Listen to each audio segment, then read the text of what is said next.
From the St. Francis Yacht Club in San Francisco, this is the Wednesday Yachting Luncheon, hosted by Ron Young.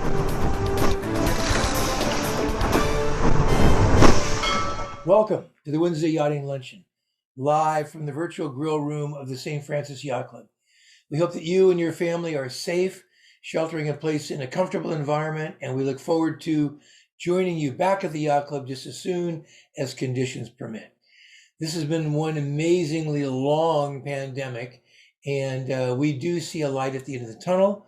Some of us have been by the club lately as we begin to open up for outdoor dining, and it's a fun thing to be able to come back and see everybody, eager to be social again. Our speaker today first got on a sailboat when he was 11 years old in the beautiful Santa Cruz Harbor, out for a ride on the 57-foot schooner Mariposa. All through the 80s and 90s, he raced a Merit 25 against Jim Fair and Paul Kamen. In 1989, he joined our St. Francis Yacht Club. We want to hear about one of those amazing adventures that every now and then somebody comes to tell us, and that is about a sinking at sea. Ron Landmann, welcome to the WYL. Great to see you again, and fun to have you come and tell us all about your adventure, your sinking at sea. Well, thank you, Ron. I'm here today in part because of the United States Coast Guard and because Martha Peterson told Ron Young that I had a story to tell. I want to acknowledge Martha Peterson. That's so good of you, Ron, to do that.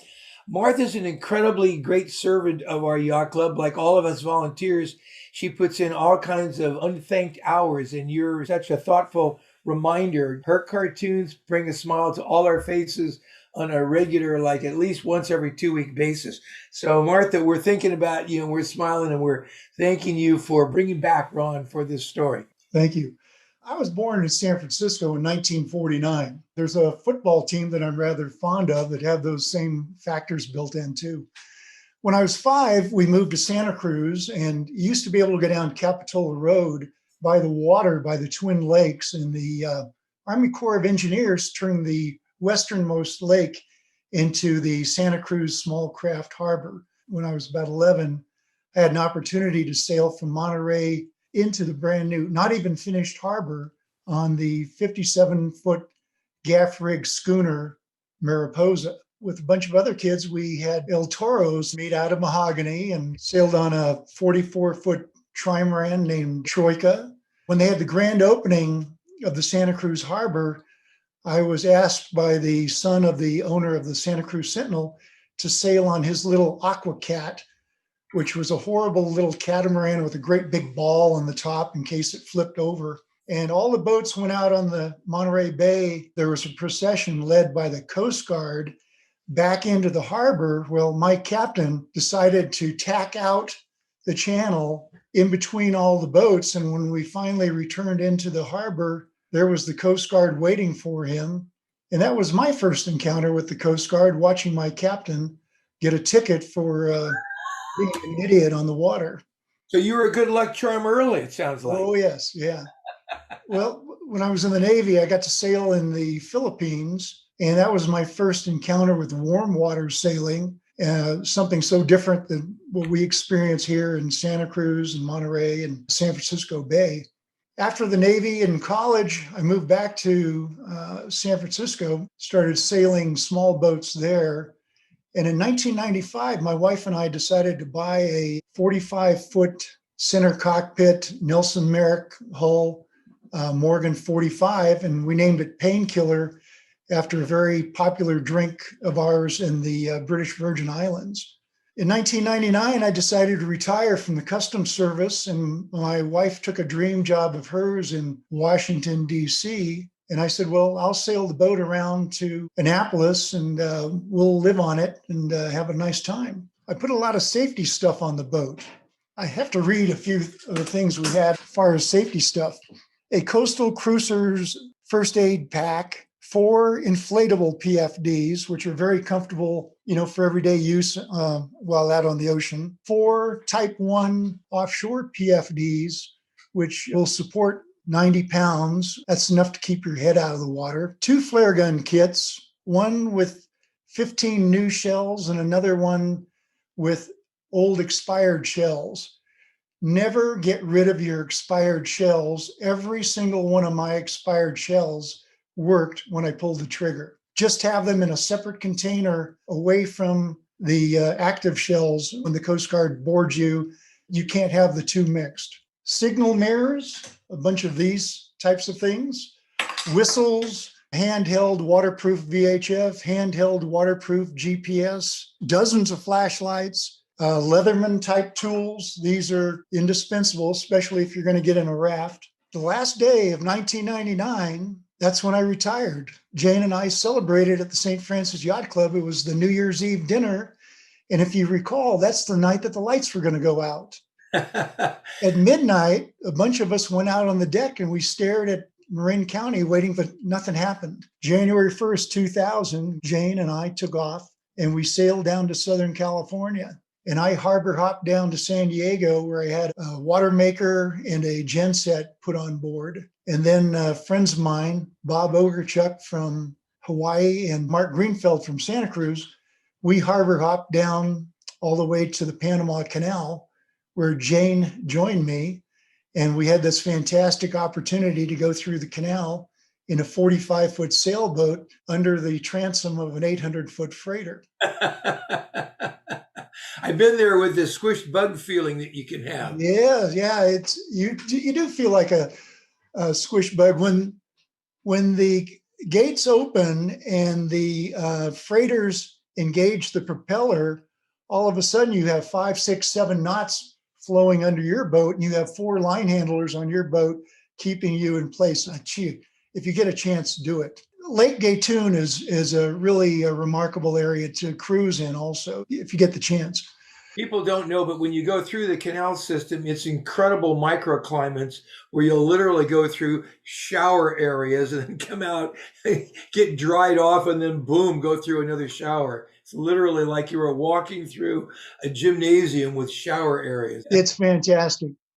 When we got to the Atlantic side, Jane left and we switched out a crew member. Laura Murphy joined us, and Bob from Hawaii stayed. And we cruised the San Blas Islands and then worked our way over to Cartagena. And then Laura flew home, and Buzz Mantle from Sonoma joined Bob and I. Buzz flew into Barranquilla, and 24 hours later, we cast off from Cartagena. 24 hours later, a little more of my story comes to play. We departed Cartagena at 8 a.m. on April 29th. That'll be tomorrow, 21 years ago. And the weather forecast was for benign conditions between Cartagena and Jamaica. We were going to go to Montego Bay and drink rum drinks with little umbrellas in them. And it's only a 500-mile hop. We didn't think too much of it. Before anyone came aboard or decided to come with us, I told them that we were not going to bring a life raft with us. We were going to use a yacht line 10-foot-2 tender, a rib, should the occasion arise, which of course was never going to happen. So everyone agreed to that. And Jane and I actually tried to flip the Zodiac yacht line out in front of Tinsley, and we could not do it. We were jumping wakes. We were doing all kinds of nonsense. So we felt very comfortable about using the Zodiac as our tender and lifeboat. 8 a.m. on the 29th, we cast off from Cartagena. This is year 2000?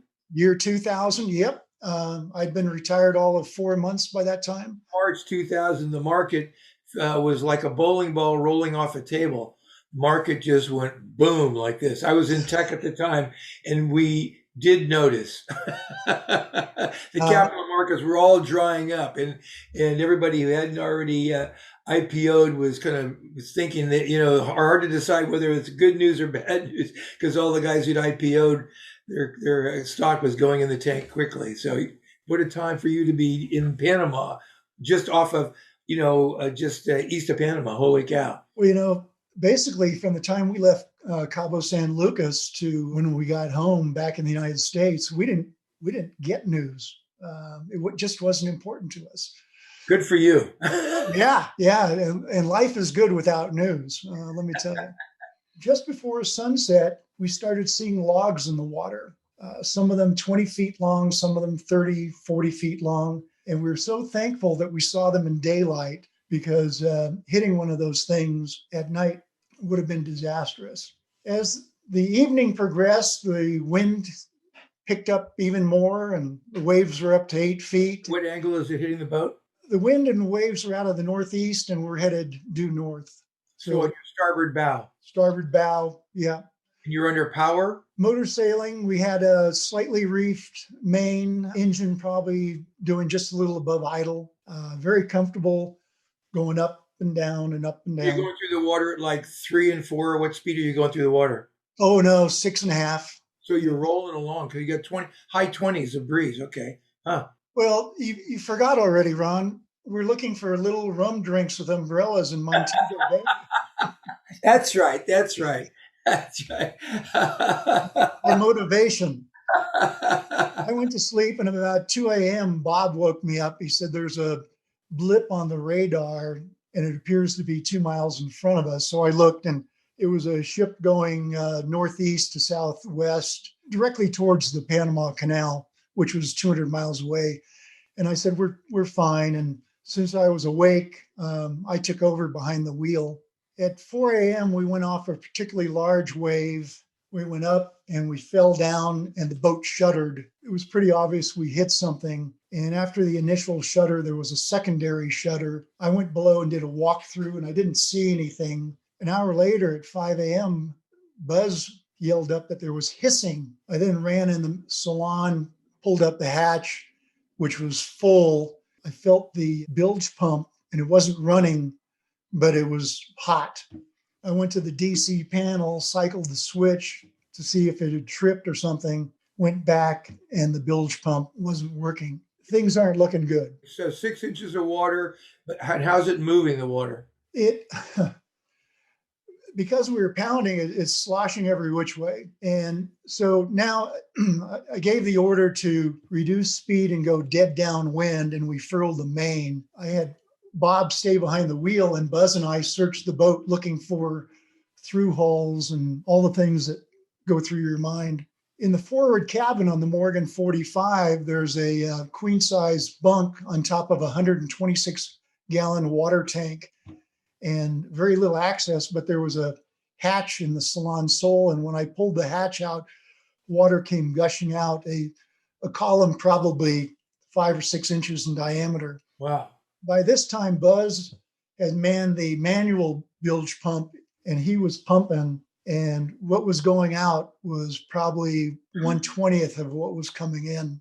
Because I was the youngest guy, I was 50 at the time, I said, we need to have a little meeting on deck. I told him that we were holed, we were taking on more water than we could expel, and that we should go through our abandoned ship plan. Now, let me back up a little bit. Every time somebody came on board, whether it was Jane or anyone else, I told everybody where all the first aid kits were, because we had several, all of the life jackets, how to use the heads, and the abandoned ship plan. And when we were in Acapulco, Jane says, why don't you write this out and formalize it? Because she's heard this half a dozen times and it's her boat. So I said, so I typed out the abandoned ship plan and I posted it behind the companionway ladder. We went below to pack. I grabbed my yellow West Marine sea bag. I didn't do a very good job packing. Didn't pack any shorts, any shirts. I grabbed a wallet, passports, ship's logs, the documents for going through the canal. I happened to grab a couple of velvet bags. When we were in Cartagena, my wife was in Puerto Rico working. I had bought her an emerald necklace. Not knowing that, she wrote me an email saying, I would like emerald earrings and a ring. What's a husband to do? So I bought those, and those were in little velvet bags. Anyway, they ended up in my sea bag. We put our bags on deck, and the wind is now steady in the 30s. The autopilot is still steering the boat, but now there's about a foot or so of water in the salon.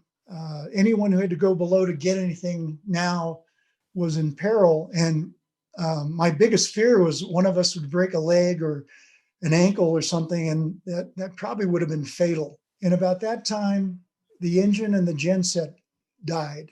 Because of the water? Water level and the batteries flooded, and then our instruments went out. Now the only sound we heard was the wind in the rigging, and it was shrieking. How Bob, deep is the water in the cabin so people understand? the boat's going to sink. So by now the water's maybe 3 feet deep. Bob was driving the boat, and he was going from hard left rudder to hard right rudder to keep the boat dead downwind. And he said it was like steering an elephant. And at the same time, if you looked inside the cabin sole, you could see everything sloshing. There were books, sponges, bags of Kona coffee that Bob had brought from Hawaii.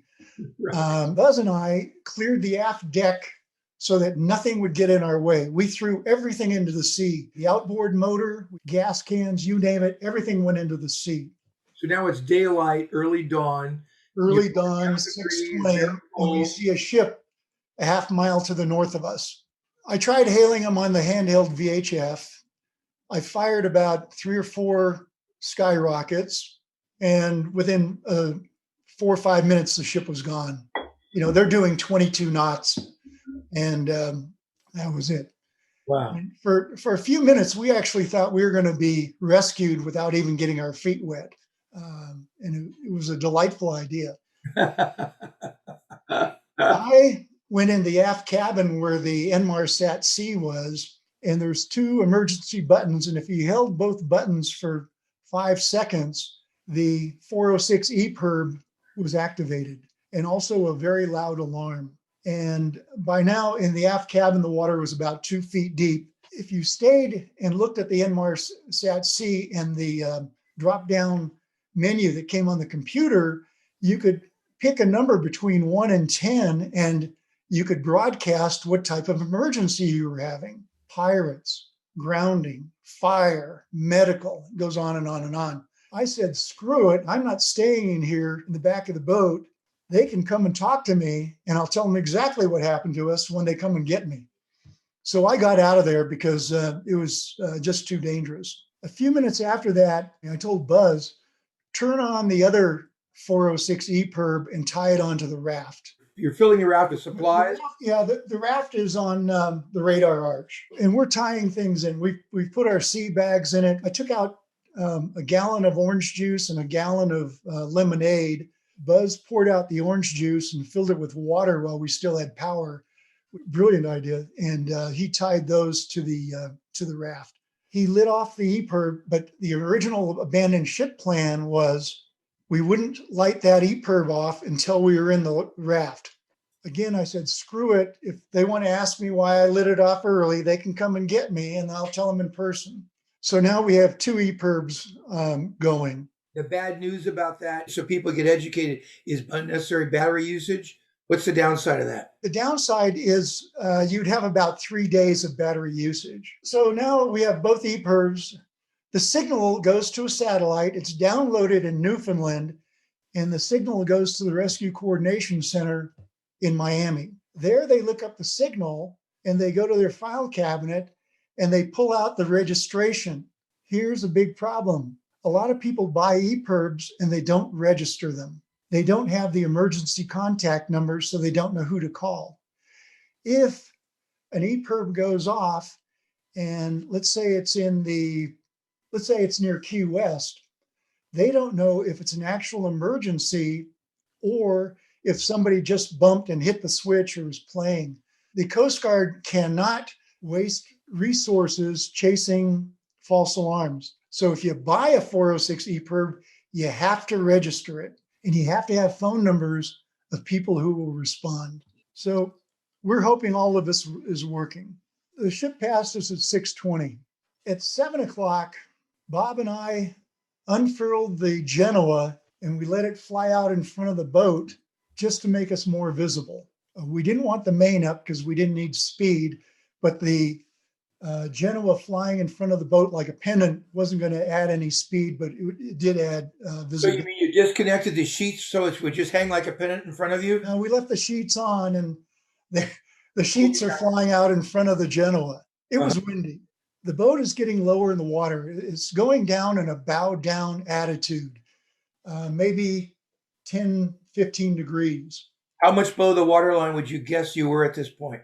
Well, the bow was very close to the water line. The stern was up maybe 3 feet. So you got 3 feet of freeboard aft and minimal forward. Okay. Yes. I want people to keep getting the picture of what's happening. By now, Buzz and I have put the tender in the water, and he's tending to the painter. The salon is full of water. Cushions are floating. It's a quagmire below. You couldn't even walk on top of the furniture anymore. So just before 8 o'clock, we knew it was just a matter of minutes. I had Buzz get in the raft, and I tended the painter. Bob is still in the center cockpit, going hard left rudder to hard right rudder, trying to keep the boat dead downwind. All of a sudden, Bob yelled, "The water's coming in the cockpit. It's time to go." And he jumps out and he ran uphill to where I was. Aft, right. Aft. And his foot got tangled in the painter. Now the bow has gone down to about 60 degrees. Any air inside the boat is being compressed, and there's high-pitched squealing as some of the ports on the side of the boat are popping out. And I'm going, what the hell is that? Bob shakes his foot. He gets the painter off it as the boat goes 90 degrees with the transom about 3 feet in the air and starting to go down. You're holding the painter? I'm holding the painter. We have Type 1 offshore life jackets on. Bob and I have large floppy canvas hats on, and I'm yelling, "Jump, jump, jump." I'm on the transom, and I want to get away from this because we've both seen the movie Titanic. Right. Nothing good happens when the ship goes down. Yeah, you want to be away from that hole, right. So he jumps. I almost jumped on top of him. I've got the painter, so I pulled myself over to the raft. Buzz helped us in. So you're in the water now next to the raft. Disconnect. In the water next to the raft. There's a debris field. Everything's popping up. Pillows, charts, books. A bottle popped up right next to me. I grabbed it and I read the label. Inflatable raft cleaner. Wonderful. You don't need that right now. It wasn't on my list. Buzz helped us in the raft. We wiggled our way to the bottom. We put our sea bags on our lap. We're in the debris field. We go over a couple of more waves, and all of a sudden the debris field's gone. Because of the height of the waves now, they're easy 12, 15 feet and larger.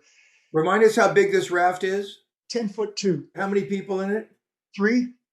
Uh-huh. No room for 4. 2 of you been in the water just now? All 3 of us are soaked. To scan the horizon, we had to go up and down at least 7 waves. As you know, it's an elevator ride. You get to the top, you see a segment, you're on your way back down.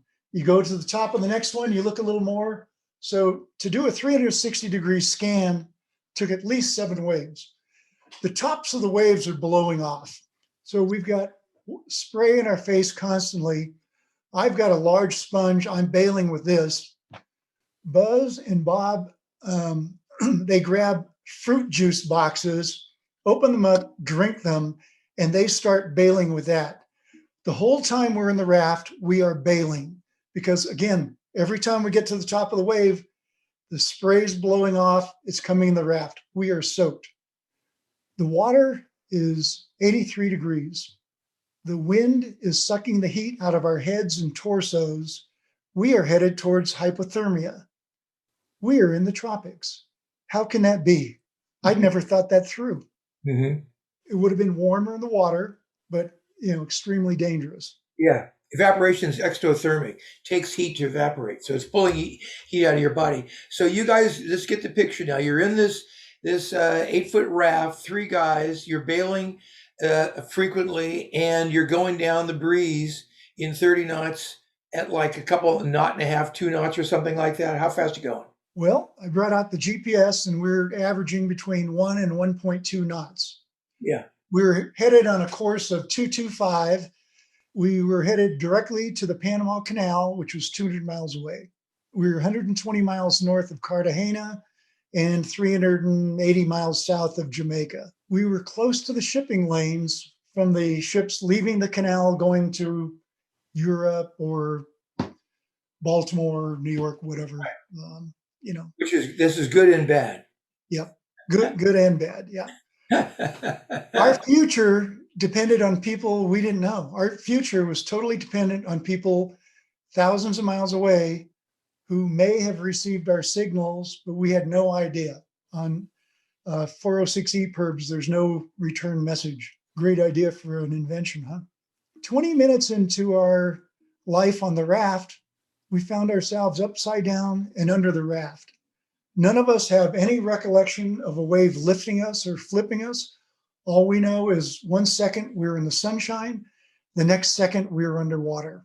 The three of us flipped the raft over, got our sea bags. Each one of us were hand holding our sea bags. They weren't tied on yet.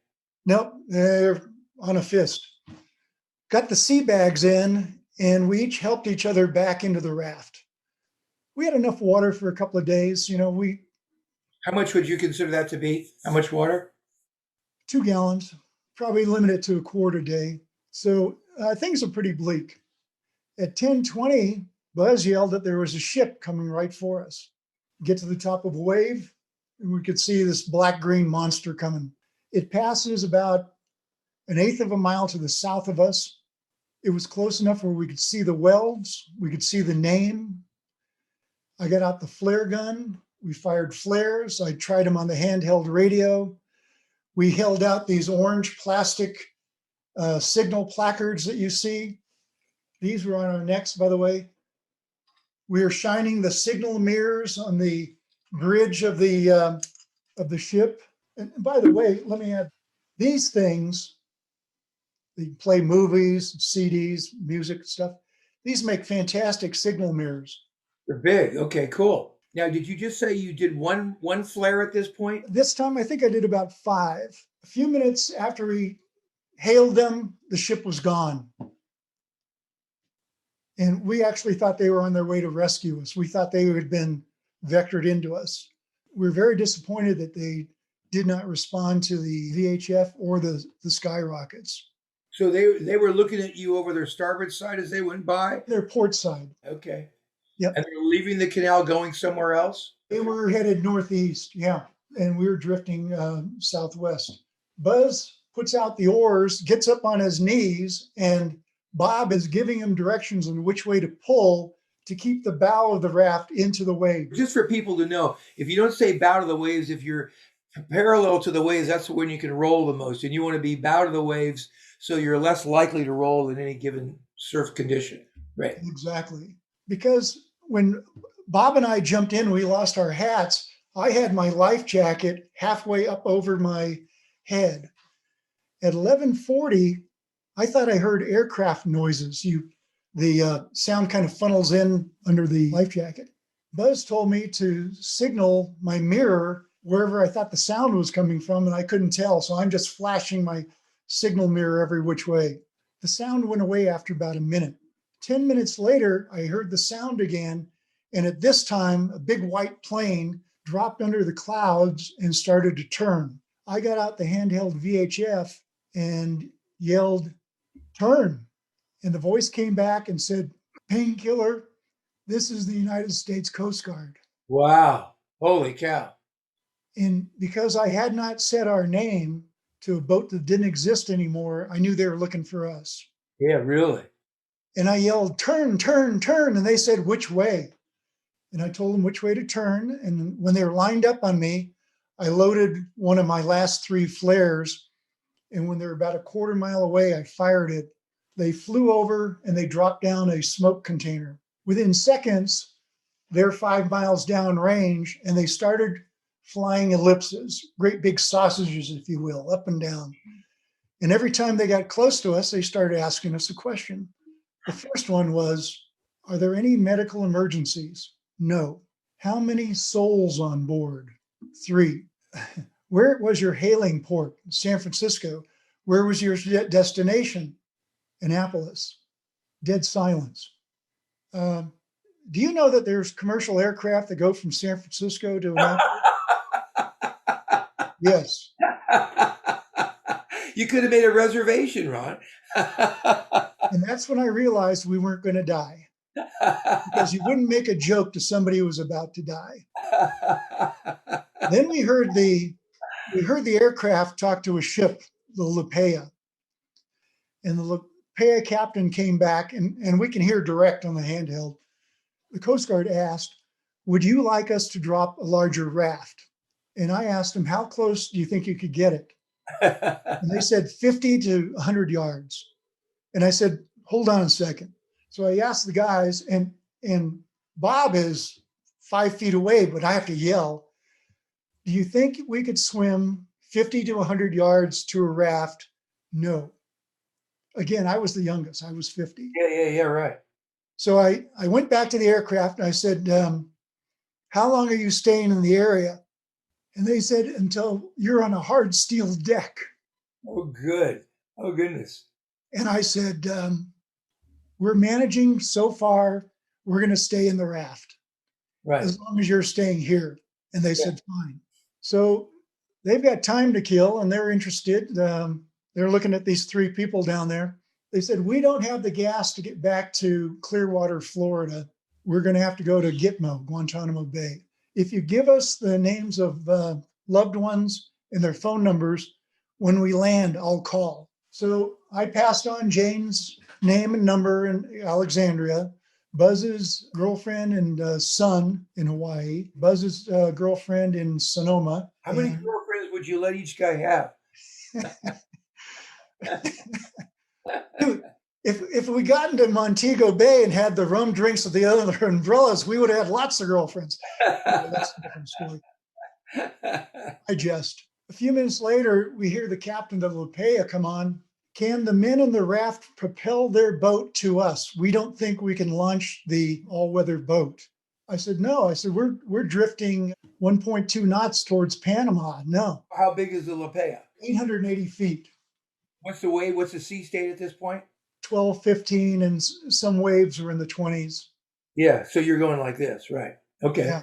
So the La Paya shows up and turns broadside to the waves, goes into a stern propulsion. They see us. Right. They're about 75 yards to weather of us, and they knock down the seas to 5 to 8 feet. So you're the lee of them, in other words. This is We are in the lee. Everybody needs to know this is the rescue mode where you're in the lee of the ship. Right. And it is like vacation time because 5 to 8 feet, it was like nothing. So we see them launch this orange all-weather lifeboat, and it's coming towards us. And there's a man on the bow with a coil of line. We can hear them yelling in Russian. And the person driving is in the back, and he's under a little turret, yay tall, and a little glass window, and he can't see anything. They get within about 10 feet. The guy with the coil of line heaves it. It knots, jerks to the left, goes in the water. But the guy driving can't see. He crashes into us, and I grab hold of a handrail. And wherever he was going, we were going because I wasn't letting go. Now, there's 6 or 8 guys screaming at each other. They motion us on board, and I get Bob and Buzz to go inside, and I pass in our seed bags, and that's the last I ever saw of the raft. They hand each of us a liter bottle of sparkling water, and we each suck down about half of it. Jacob's ladder comes down, a lot of talking in Russian. All of a sudden, the Jacob's ladder goes up. We maneuver further back on the ship. The Jacob's ladder comes down, and one of the crew motions me to go up. Up comes Bob, up comes Buzz. The Coast Guard aircraft, number 1717, says you're on a hard steel deck, we're out of here. They quit circling, they went straight, and in seconds they were gone. Now, did they ever drop the other raft? They didn't drop the other raft. You didn't need They never did. No, we saved the taxpayers a lot of money. On deck was the second officer. His name was Yuri. As you know, the language of the sea is English. Welcome aboard. He says, we're going to go into the superstructure, and we have 2 cabins for you, one with 2 beds, one with single. I said, I'll take the single.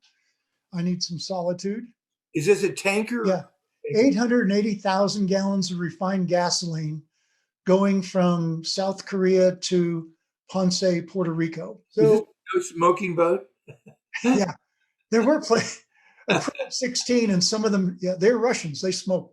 Now, let me tell you this. It is not the Coast Guard's job to take photos, but some of the crew members don't have anything to do, and they do bring their cameras on these adventures, And these were all presented to me by the Coast Guard. Here's another shot. This is a great shot of the superstructure. We lived up here. There's one of the all-weather lifeboats. And I think the one that they launched was from the other side. Here's a shot of the La Paya. Here is a smoke canister. We're moving so fast that they have to drop one about every 10 to 15 minutes. And this is us. I'm on the left. Buzz is on his knees in the middle with the oars. That's Buzz in the back. And we've just come down the backside of this wave. This is 10 feet 2. So this wave is, close to 20, I guess. The glare is from the windows of the aircraft. Okay. Just going down a wave here. Yeah. We're still pointing down. This is the top of the wave. This Right. wave is well over 20 feet. Here comes the all-weather lifeboat, and we are on top of an 8-foot wave in our 10-foot 2 raft. So just so that you can orient the viewers, the breeze is coming from up left to down right, and you're in the lee of the ship. Yes. Yeah. This side is big waves, and you can see the big waves over here. Right. This side, it's down to 5 to 8 feet. Mm-hmm. Very comfortable. This is my new appreciation for life rafts. I did not become an expert in life rafts until after the event, and I'll tell you a little bit more about that. You can see our sunburn from losing our hats. Even though we've been in the tropics for almost 4 months, we still got toasted. Okay, here we're anchored off of Ponce, Puerto Rico. My new best friend, the all-weather life raft with the big rectangular hatch over here. Here's my handheld VHS, and here's my EPIRB. The t-shirt I'm wearing was given to me by a crew member since I didn't pack any, and all the t-shirts on board came from, wait for it, San Francisco. Before they went to Korea, they went to Richmond. The crew toured San Francisco. They bought shirts, and that's what they gave me to wear. That's amazing. What a coincidence. After we got to Ponce, Puerto Rico, Jane picked us up, and we ended up celebrating in Ruth's Chris Steakhouse in San Juan. Jane brought us Painkiller t-shirts, shorts, alcohol. And this is not a bad survivalist dinner. Well, I'll tell you more about this in a second. Later on, when we moved back to Nevada, I captained the MS Dixie out of Zephyr Cove for 9 summers. That's me up here, 151 feet, 300 tons. We're on our way to Ponce, and the captain tells me there's a good chance that we're going to divert to Baltimore. Many cargoes are sold multiple times en route. Grains, oil, gasoline, things like that. Things that belong to companies like Macy's, Costco, Walmart, those cargoes don't get sold, but other things do, lumber and all this other stuff.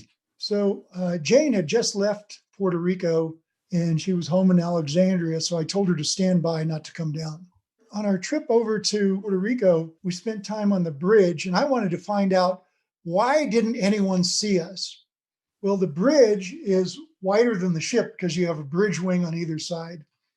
Under the windows on one side of the bridge was a VHF radio on channel 16. On the other side of the bridge is a VHF on channel 50. Only one officer is on the bridge at a time. 3 officers do 4-hour watches. In the back of the bridge is a walled-off room where they communicate. They take phone calls from the engine room and any place else on the ship, and they log everything back there. So there's no one looking out windows. There's no one listening to the radio all the time because they can't hear it.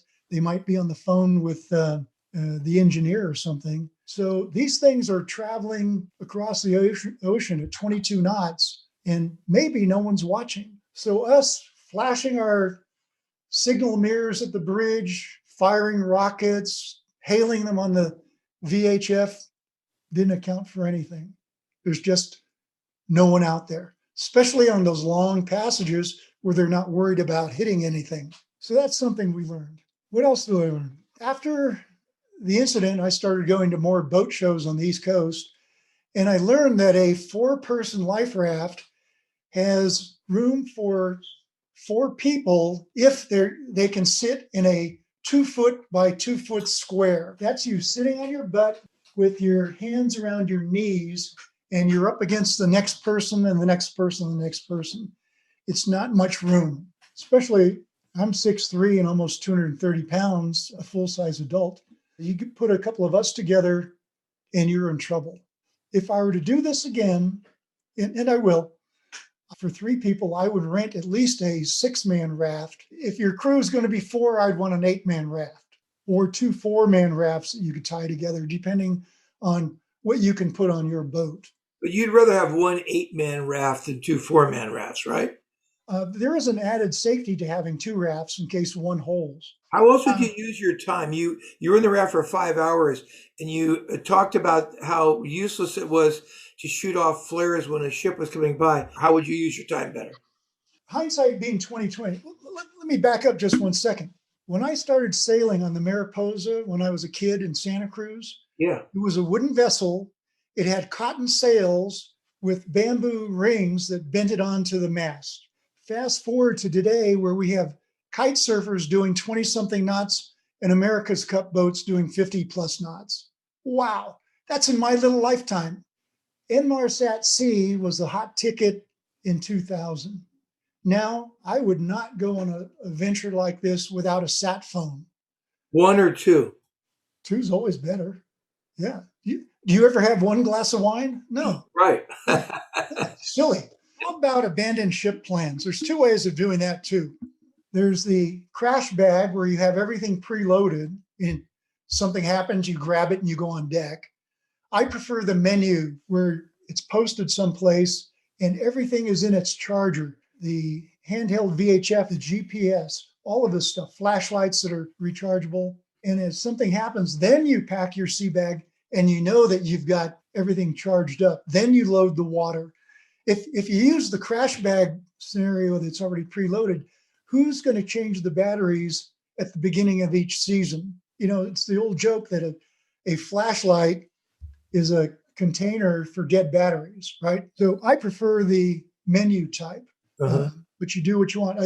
I did a delivery 2 years ago where the owner insisted on having a crash bag ready to go. We were only going from Apalachicola to Tampa, 120 miles or something, and it was no big deal. But yeah, those are important things to think about before you cast off.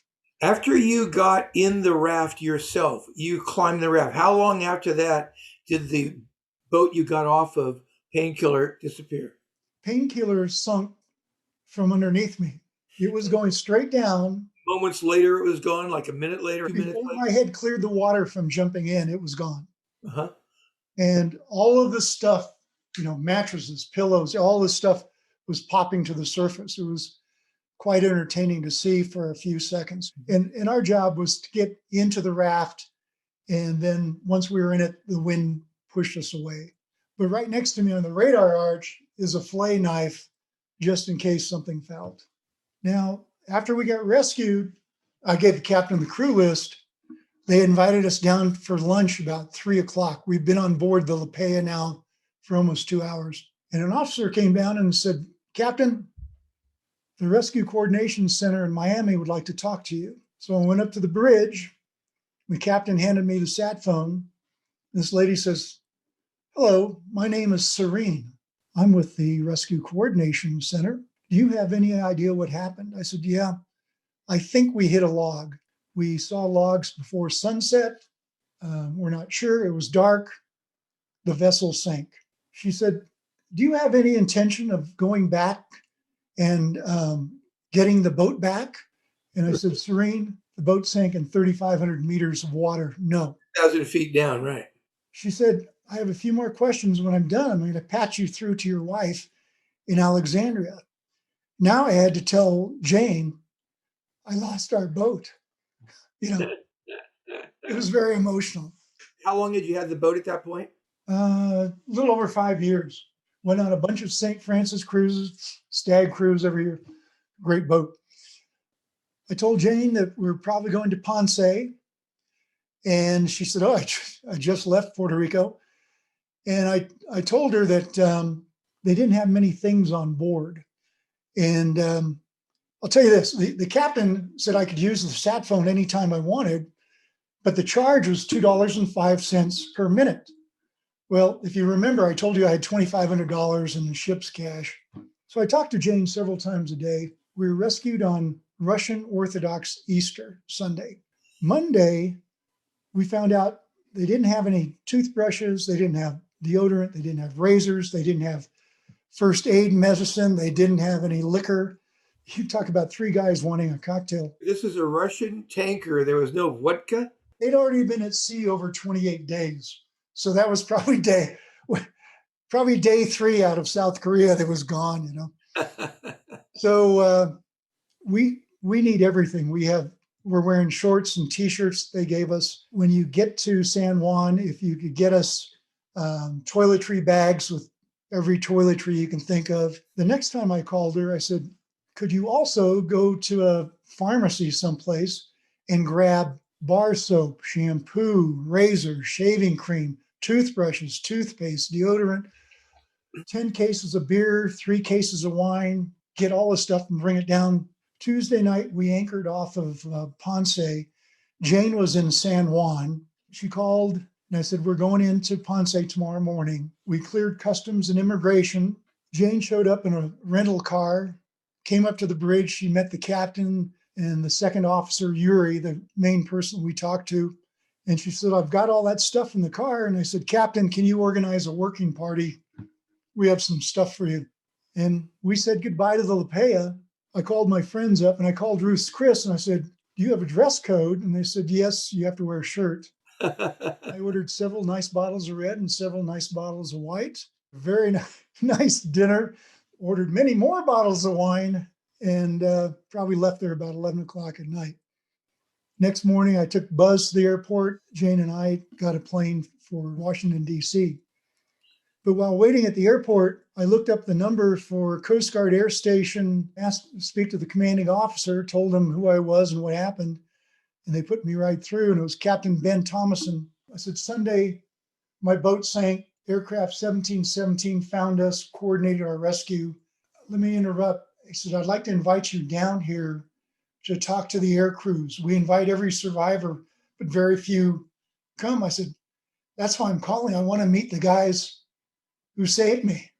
I was introduced to Captain Ben Thomason, and he's the one who made the order to go. It's either launch or no launch, but they were sure, because they talked to Jane, they were sure that we were in the water.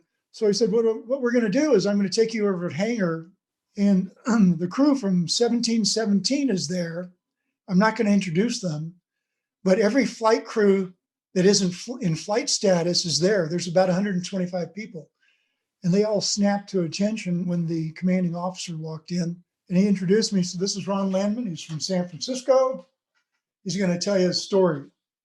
We've had previous guests talk about there was one couple with a 16-year-old son who went aground in the Sandwich Islands and made the huge mistake of jumping into their raft right away. And after almost dying, when they got rescued 3 weeks later, and their yacht was still sitting there on the rocks, a month's worth of food still inside of it. So they made the mistake of getting off their yacht while it still hadn't sunk. You guys waited till the last moment. Any messages about that? Yeah, that came from Bill Carter. Bill Carter, Paul Erickson, some others owned a J-36 called Griffin. And Bill was our next door neighbor. We lived in Oakland. And we had lots and lots of conversations about yachting. And one day we were talking about boats sinking. He says, Ronald, you inflate your raft and the deck of your boat. And when your boat sinks from under you, your raft floats off and there you go. Well, I heeded that advice to a certain extent.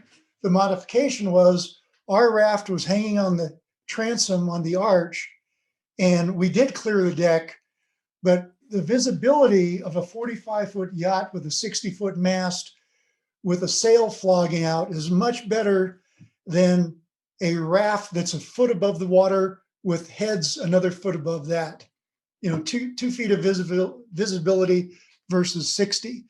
So I say stay with the main vessel as long as you can, but again, you have to stay healthy, because if somebody breaks a leg or an ankle or an arm and you're dealing with a raft, you're going to have punctures, it could be fatal. Let me ask you a question. What was the most valuable single piece of equipment when you were lost at sea? The 406 EPIRB and the Inmarsat C with the 406 EPIRB function built in. Those were the most important. Again, fast forward to 2021, you're going to see Captain Ron Landmann talking on a sat phone. Now, you work for the U.S. Customs Service. How did the Customs Service life kind of, prepare you for what was about to happen when all of a sudden your ship was sinking under you? Great question. Buzz, Bob, and I are all veterans. We're all three special agents with the Customs Service. Buzz and I spent a lot of our careers working undercover. At no time during the sequence of the boat sinking to the time we were rescued was anyone nervous, whiny, crying. We just went about our jobs preparing ourselves to be rescued. You got to get down to the job at hand, and that is surviving. Ron, the number of things I've done with my family since the boat sank is phenomenal. I saw my grandsons born. They're 15 and 17 now. Next week is the 41st wedding anniversary for Jane and me. It's remarkable. Ron Landmann, thank you very, very much for sharing your harrowing experience with us. And we're so happy that you survived and that you've given us so many thoughtful suggestions for the mini cruisers in our yacht club and in the Wednesday Yachting Luncheon audience. Thanks for your time, Ron.